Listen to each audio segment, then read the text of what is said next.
What's going on, everybody? You know what day it is. It's time for your next dose of Warrior Wednesday with your host, the Wounded Warrior Guy.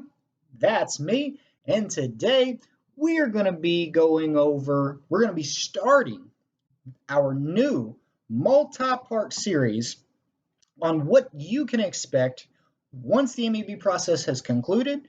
You've got your disability rating and you're ready to be introduced back into the civilian realm. The questions you need to be asking yourself and the resources that you're going to need in order to be successful in that. And so last week I did my introductory video where I basically broke down this entire series, what you guys can expect from it, the 3 stages that are going to be included in it. And each stage will be broken down into multiple parts. Each part will have its own dedicated video to make sure that you guys, the viewers, have ample information that's going to be necessary for you guys to be successful. So let me go ahead and pull up my document. I spent a few hours this morning putting together some notes for you guys. And I'm not going to read this stuff verbatim. I'll pull some information from multiple websites, but we're just going to kind of go over some interesting stuff here. And again, this video is going to be part 1 of this series, and it's going to be dedicated to, or it's going to be going over the first stage, which is what goals should you be setting for yourself, and it's going to be dedicated to going back to work. So basically, it's going to be the goal setting stage, and this is going to be for people who, once they've completed the MEB process, once they're getting ready to be separated from the military, they've determined that their goal, what they should be doing, is going back to work, okay? Straight to work. That's what this video is going to be about. So we're going to start off with success rates and employment rates of disabled veterans. And like I said, I'm just going to skim through this. Basically what it's saying is that a third of military veterans have reported having some form of a disability, either non-service connected or service connected disability, and that service connected disabled veterans have a much more difficult time than non-service connected disabled veterans do gaining employment. And basically what it's saying is that with service-connected disabilities, the higher your disability rating, the less likely you are to gain employment through an organization, okay? Now, the reason why that's so important is because I have a little additive in here that I don't think a lot of people know this, but you do not have to disclose the fact that you have disabilities, okay? Outside of something that's obvious, like if you're missing a limb, they understand that you have a disability. That's something that you can't hide from them. But outside of an obvious disability, or obvious, if you want to look at it that way, disadvantage, that the employer can take into account whenever they go through the hiring process, you do not have to disclose medical information, medical history, or disabilities. You don't have to disclose any of that. Matter of fact, there are 2 specific acts that protect veterans and veterans with disabilities and Americans with disabilities from being discriminated against when they're going through the hiring process due to the fact that they have disabilities. And if you want to read further into those, that's the Americans with Disabilities Act, or ADA, Uniformed Services Employment and Reemployment Rights Act, or USERRA. So if you want to read a little bit further into that and what all it entails, be my guest.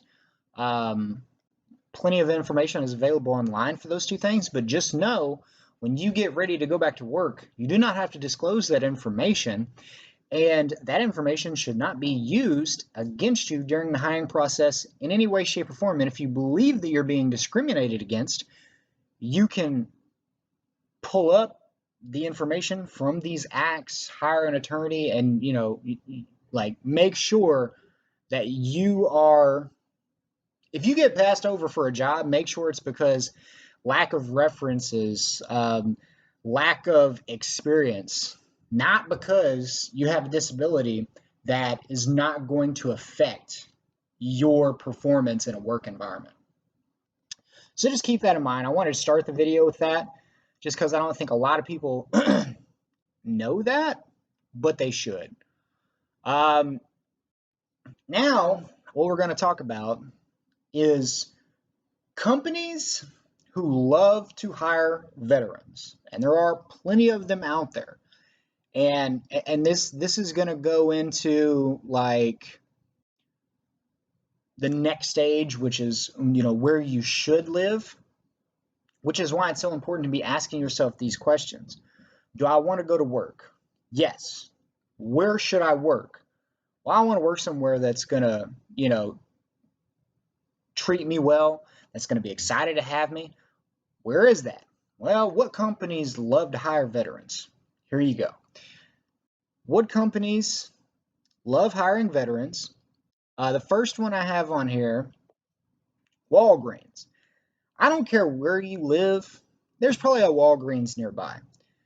Walgreens apparently loves hiring veterans.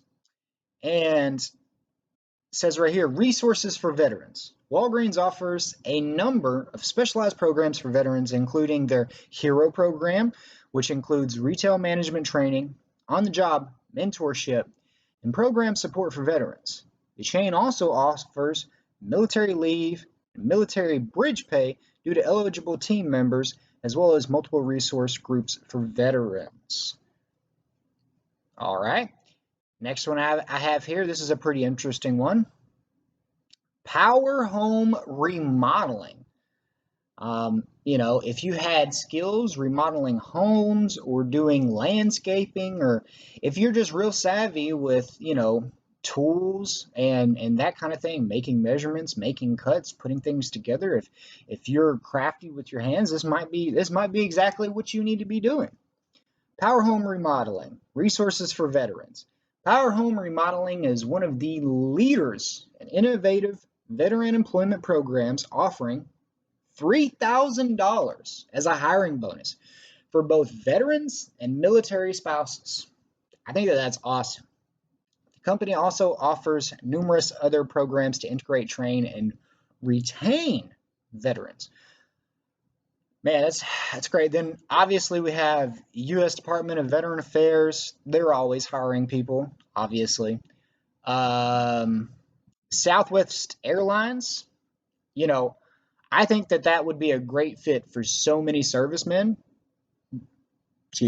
so many service members, because, you have your security guards, you have individuals there that are directing the flow of people through the airline.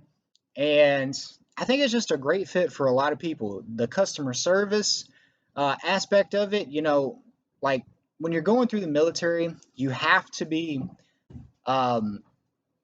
like good talking to people. You have to be good instructing people, telling people what your expectations are in order for them to get what it is that they're looking for. And all of those things are found at the airport. And so I think that would be a great one for, like I said, a lot of service members. It says right here, resources for veterans. A significant portion of the Southwest Airlines, I just can't talk today, workforce comes from the military, with over 8,000 employees who have served or are actively serving, and more than 1,300 employees who are military spouses. Yeah, I think that's just awesome. Also of note, profit sharing is great. 401k match is unheard of at 9.3%, which is awesome. And stock purchases plan is great. So if that's something you feel like you would be interested in, you've decided to go back to work, and reach out to your local airline. Doesn't have to be Southwest, it can be any airline, and just like see what job opportunities they have, what programs they have to like help train veterans and get their foot in the door. And yeah, I mean, I think, like I said, I think that would be a great fit. um, the next section we're going to go over programs that can benefit soldiers going back to work directly after separating from the military. First one we're going to talk about is Ticket to Work. Now, Ticket to Work is specific to disabled veterans who are receiving Social Security disability ages 18 to 64. It is a transitional program that assists individuals with their efforts of improving their financial independence. So, what that means is there's a lot of people out there who are receiving Social Security, and Social Security can vary year to year. So, Social Security can always be like taken away, it's never guaranteed, and honestly, it's not a lot of money. And a lot of people struggle to provide themselves and their family a like quality life by only living on Social Security. So what Ticket to Work does, Ticket to Work gives it provides a transitional period where you can go back to work. And actually, through Ticket to Work, you can do internships, you can do on-site training, you can go through skill setting courses, and you can get additional training to help get you to the point where you can be successful in a specific field. Then, once you start working, you have something like a year where you will continue to receive your Social Security disability, so it's not going to be taken away, and you will get to work while getting paid to work after you've been trained to work. So it's just a phenomenal program. Okay, so you are getting out of the military, you've decided to go back to work, you've decided what you want to do. You're going to go to work somewhere that likes hiring veterans, right? You can use Ticket to Work to get training to be successful in that job. And then, if you're receiving Social Security disability, which a lot of veterans do, you can apply, continue to receive that benefit for up to the first year of working at that new job. So it allows you to build up that cushion to regain more financial independence and to improve your overall financial situation. Just a great program, guys. Like, I highly recommend checking it out. A lot of people can apply for it. It applies to a lot of people. And for the most part, a lot of people don't know about it. The next one I'm going to be discussing is Tech for Troops. Tech for Troops is phenomenal. I've personally used them, and it's a great program. It's a wonderful nonprofit organization. And basically, I'm just going to read the description. Tech for Troops is the fastest growing national nonprofit veterans organization bringing the digital divide, the digital divide. They provide in-need veterans and children of veterans with affordable, refurbished computers and opportunities to partner with businesses that provide training and networking experiences. Basically, what they do, they buy up used and discarded computers and other electronics. They have them refurbished, and they provide them to in-need veterans who might not have the money to go out and purchase it brand new or even used. Then they offer seminars, trainings, programs to help soldiers and veterans learn how to use specific programs, like learn how to use or learn how to go in and work with Excel, A lot of people don't know how to work with Excel. A lot of people don't know how to do spreadsheets. A lot of people have never done cover letters. These guys right here, they do workshops teaching you how to do an elevator speech, a 30-second elevator speech, which when you introduce yourself to somebody who, you might want to work for, or you might want to work for somebody that they work for, and learning that elevator speech, learning how to deliver it. They teach you that. They teach you how to sit down and type up your entire work history background, which you need whenever you make your resume. They have workshops that teach you how to make an effective and efficient resume. Like Tech for Troops is amazing, guys. You need to check them out, reach out to them. If you're not going to take them up on their refurbished electronics, at least try to be a part of some of those workshops, because those workshops, they provide such a benefit, and they put you so much ahead of everybody else. Like, I've been to some job fairs, and the resumes that I've put together, because of the help and the assistance from people from places and programs like Tech for Troops, automatically set me aside and put me ahead of the group because of how well it was put together. Those small things have a huge impact. So don't forget it. Tech for Troops, look them up. The last one that we're going to be talking about today is Boots to Suits and Save a Suit. Two different programs. Save a Suit, I believe, is a national program. Boots to Suits, I believe, is in Virginia. So I put Boots to Suits in here because that's the program that I used.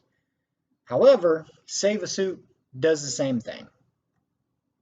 And what I will say is that basically what they do is they take donations and they gift suits or business apparel to veterans, disabled service members, in order to get them looking their best and dressed for success to go out and get the job that they're applying for.